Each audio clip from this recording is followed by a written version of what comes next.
Muito bem, vamos retomar aqui o nosso debate. Henrique Kriegner, você ouviu, a gente tem que confiar que o exército israelense fez uma apuração criteriosa. Eu sempre tenho receio, a gente quando faz investigação, você ainda às vezes comete equívocos. O que você achou? São alvos legítimos? Tem que fazer asfixia financeira do grupo terrorista Hezbollah? Qual a sua avaliação? Boa tarde, Capês. Boa tarde aqui a todos os colegas na bancada e todos que nos acompanham em casa também. Olha, realmente é uma situação, como o Major colocou, muito complexa, porque esses grupos terroristas, eles vão criando as suas ramificações nos mais diversos setores aí da sociedade, né? Eles vão usando de comércios locais, eles vão usando até a questão de infraestrutura. A gente sabe muito bem que o Hamas se organiza através de túneis, né? Embaixo aí de toda a faixa de Gaza e também no pedaço ali da Cisjordânia. Então, achar que é só destruir talvez a sede do escritório, entre aspas, do Hamas seria simples demais e não é nessa lógica que eles operam. Então, eles se escondem muito comumente atrás de escolas. O hospital, como foi denunciado aí meses atrás, né, pelo próprio exército israelense ali, inúmeras instalações do Hamas no subterrâneo do maior hospital da faixa de Gaza. Isso é uma tentativa realmente de criar ali escudos humanos. Então, infelizmente, a gente vê as casualidades civis acontecendo e tem que ser feito um trabalho, uma cobrança em relação a Israel para que isso não aconteça, mas diante dessa estratégia dos grupos terroristas, fica muito difícil de achar que vai ter zero casualidade civil nesses casos. Mas aí, Capês, um outro ponto que é importante, fica a reflexão, é que por muitos anos foi defendido a teoria dos dois estados, né? E grandes movimentos que pediam pela paz no Oriente Médio, paz na questão de Israel e Palestina, defendendo a teoria dos dois estados, ou seja, a legitimidade de existência dos dois estados. E agora já está se levantando a pergunta de que, peraí, será que existe espaço ou existe uma capacidade de organização política, pelo menos ali na região da faixa de Gaza, Cisjordânia é um pouco mais estruturado, para que haja de fato uma defesa plausível dos dois estados, Israel e Palestina, coexistindo? Ou será que o Estado palestino já não tem mais condições de se organizar politicamente e socialmente diante das inúmeras lideranças terroristas que existem ali? É uma reflexão e a gente vai precisar de um pouco mais de tempo para entender se vai haver essa capacitação política ou não. Mas aí eu pergunto, vou insistir com vocês. Se não houver essa capacitação política, Israel vai absorver nos seus serviços públicos 8 milhões de palestinos na Cisjordânia e em Gaza? Qual a outra solução que não a de dois estados? Exato, seria um desafio gigantesco, inclusive na questão do território, porque absorver ali a questão da faixa de Gaza para dentro do território israelense rompe com todos os tratados internacionais, inclusive o da própria criação do Estado de Israel, né? Ali vai passar por uma invasão de terras muito forte. Colocaria mais uma vez a pauta, inclusive para discussão internacional.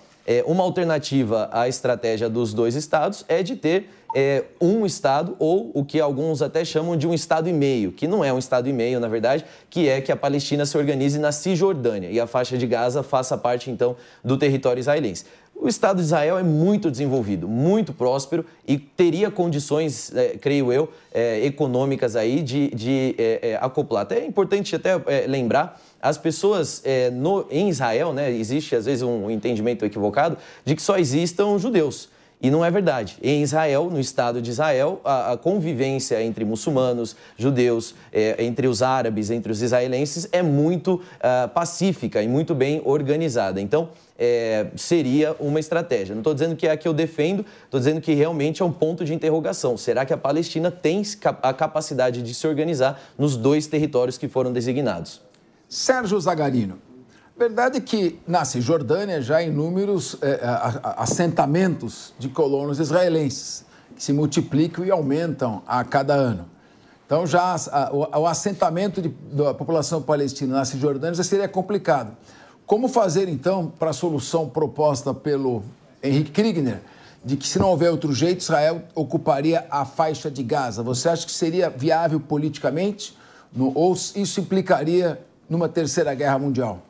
Boa tarde, Capês. Boa tarde aos nossos telespectadores, todos aqui da mesa. Capês, eu acredito que a solução, ela não se trata apenas meramente de política. Me chamou muito a atenção uma fala do major agora, do porta-voz, que ele disse o seguinte, e isso para mim foi muito claro. Ele disse, se Israel largar suas armas, Israel deixará de existir. Agora, se os terroristas largarem as armas, talvez nós possamos falar de paz. O que ele quis dizer com isso?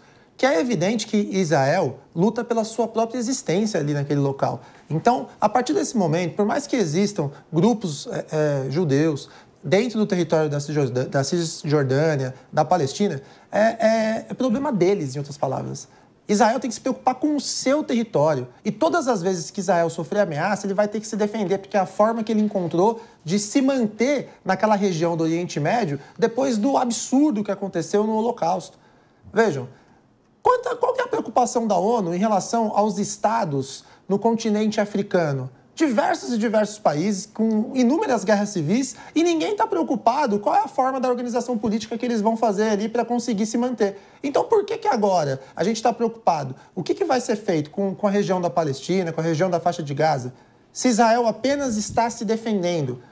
Vamos tirar aí as organizações terroristas dessa história. Tira o Hamas, tira o Hezbollah. O que vai acontecer? A gente vai ter um território tomado ali por um povo que vai ter que se organizar num Estado democrático de direito para conseguir manter ali suas finanças, sua economia, sua vida política e caberá à ONU contribuir nessa organização. Porque Israel não está ferindo nenhum tratado internacional. Israel, se porventura tiver que anexar esse território, aí a discussão da tua pergunta é, politicamente seria viável? Talvez não seja nem interessante para Israel. Israel é muito bem definido ali no cenário geopolítico.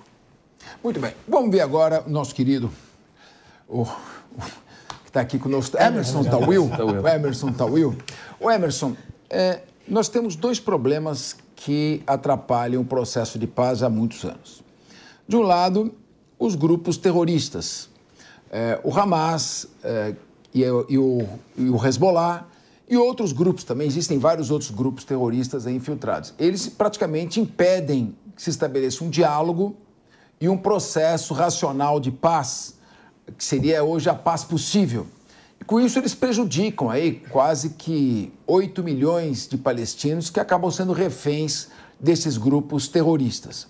Ao mesmo tempo, esses grupos terroristas alimentam a extrema-direita de Israel, sobretudo aquela que dá sustentação ao nosso primeiro-ministro Benjamin Netanyahu. Você tem o ministro das Finanças, o Bezalel Smotrich, chegou a dizer que era justificável matar de fome 2 milhões de palestinos em Gaza. E o Itamar Ben-Gvir, que é o ministro da Segurança Nacional, ele tinha um pôster no seu gabinete do Baruch Goldstein, que foi em 94 massacrou palestinos que estavam orando numa mesquita. Então há uma retroalimentação entre grupos radicais. E o primeiro-ministro Benjamin Netanyahu é refém dessa extrema-direita, porque o Knesset tem 120 cadeiras e o Netanyahu tem 64 dessas cadeiras. Se a extrema-direita retirar o apoio, ele vai ser processado e corre o risco, inclusive, de ser preso, né? Porque existem processos contra ele na justiça. Nesse clima, como é que o mundo pode ter esperança de paz, já que estão em guerra desde 15 de maio de 1948, quando foi declarada a criação do Estado de Israel, e os árabes que lá se encontravam não aceitaram? Será que vai ter fim esse tipo de situação ou terroristas e extremistas não vão permitir? Otário Capês, os amigos de bancada, nossa audiência. É um caso muito delicado em que o 7 de outubro de 2023 foi um ato em que o Hamas conseguiu ridicularizar a segurança de Israel. É muito mais do que uma situação de reintegração de uma posse ou de ilegalidade. É muito mais a lavagem de uma honra. Então, Israel não vai medir esforços para tentar dizimar, né, o grupo Hamas, e isso causa, sem dúvida alguma, uma preocupação muito grande. Por qual razão? Porque o Hamas ele acaba se utilizando de construções civis, locais públicos em que usa como escudo palestinos e pessoas, né, que são civis, que não tem nenhuma apresentação dentro desse contexto, dessa guerra e dessa briga, e acabam sendo vítimas, incluídas como vítimas também de vários ataques. É uma estratégia que o Hamas utiliza e muito mais. O Hamas, tanto o Hamas como o Hezbollah, não representam o povo palestino, mas acabam sufocando de certa maneira, de uma forma que acaba coagindo ali todos os palestinos, sou descendente de palestino, e infelizmente dão a atribuição de uma reivindicação política da qual é muito mais de interesse de cunho pessoal, né, por parte das organizações, tanto com o Hamas como no Hezbollah, do que propriamente da parte da coletividade. É muito difícil, Israel não vai medir esforços, não vai parar. Eu acho que esse derramamento de sangue não irá parar tão fácil enquanto eles não conseguirem enxergar, se conseguirem abater o último integrante do Hamas, lamentavelmente. Guilherme Mendes, o fator de desestabilização no Oriente Médio hoje é o Irã?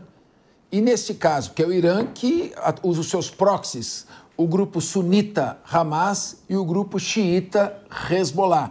O Irã apoia muito mais o Hezbollah do que o Hamas, mas não perde a oportunidade de fustigar o Estado israelense. Só que investir contra o Irã, que é a fonte aí deste mal, implicaria investir hoje contra a Rússia e a China, claro, que não se engajaria militarmente, mas iria se aproveitar da situação para fornecer material bélico para o Irã e aguardar as partes se desgastarem. Nesse xadrez todo, o que fazer? Porque, ao que tudo indica, esta solução militar, por mais bem-sucedida que ela seja, ela não vai resolver o problema. Porque se fosse resolver em 82, na invasão do Líbano, ou em 2006, teria sido solucionada a questão. Então, o que esperar desse triste Oriente Médio, que o Pepe Escobar chama não de Oriente Médio, mas de Oeste Asiático? Ele acha que a expressão Oriente Médio é um pouco eurocentrismo, né? Vocês estão perto da gente, o Extremo Oriente está longe. Então, o Oeste Asiático seria mais adequado. Quero te ouvir. Capês, boa tarde, meus amigos de bancada. O que nós temos que esperar, infelizmente, é mais sangue e mais mortes. É evidente que a estratégia de Israel não vai lograr êxito, porque, como você bem colocou, na medida em que o financiador desses grupos terroristas não vai ser atingido e vai continuar a injetar dinheiro, estimulando as atitudes dos extremistas, não vai haver jamais a eliminação de nenhum desses grupos. Na medida em que há um discurso político e religioso que embasa, muitas vezes, atitudes translocadas e atitudes de extrema violência daqueles que são regimentados, e, por outro lado, também há um interesse econômico. Como você bem colocou, essa instabilidade no Oriente Médio, ou então, como você disse, no Ocidente... Oeste Asiático. Ou no Oeste Asiático. Também... Não sou eu que digo, hein? É o Pepe Escobar, ele me processa por plágio. Também tem uma série de interesses envolvidos. De modo que achar que um Estado legalmente constituído vai conseguir, em pé de igualdade ou seguindo as normas do direito internacional, seguindo as boas práticas nos conflitos armados, combater um inimigo que, primeiro, não tem território, segundo, não tem cara, não tem bandeira, e que também não vai atender às mesmas regras. O que a gente bem viu aqui, quando o Hamas fez o ataque terrorista, ele não está seguindo normas de direito internacional. Por isso, a sua classificação como terrorista.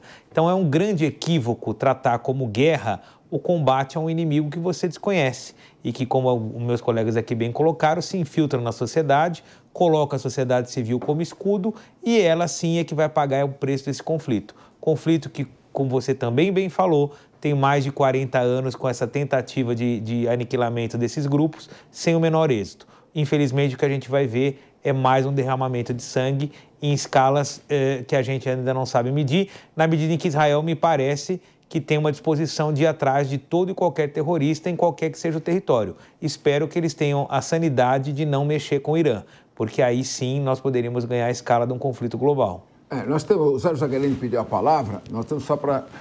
Foi no dia 15 de maio de 48, com a criação do Estado de Israel, começou uma guerra. Foi em 1949, teve outra guerra. Em 1967, a Guerra dos 6 Dias. Foi em 73, a Guerra do Yom Kippur.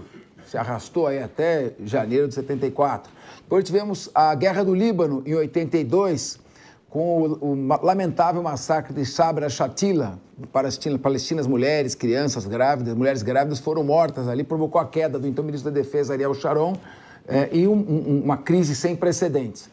Agora, é uma situação, 2006, outra guerra, até que Israel deixou o Líbano, porque não resolve só militarmente.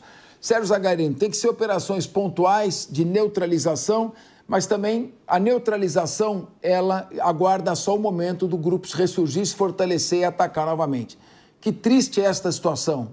É triste, Capês, e a gente tem que contribuir tem que torcer para a eliminação. Esses grupos terroristas, eles devem ser extirpados. Eu chamei a atenção aqui para poder pontuar que, na verdade, se você olhar lá esse cenário de guerra, o povo palestino não está lutando. Quem está lutando é um grupo terrorista. Vejam, no mundo, não é a primeira guerra, não vai ser a última. E tem outras diversas situações que existem refugiados de países que vão buscar asilo internacional em outros. Então a gente tem ali o povo sírio, o povo afegão. Aqui na América do Sul nós temos o povo venezuelano, que inclusive, Capês, tem mais venezuelanos que fugiram da Venezuela em razão da crise econômica do que o povo ali da Palestina. Então vejam, o Israel poderia resolver o conflito não somente de forma militar, mas de forma política, solicitando e contribuindo para a retirada do povo palestino. Eu não estou dizendo que o povo palestino tem que perder ali a sua terra, é de direito deles, está tudo bem, ok, só que eles não estão lutando.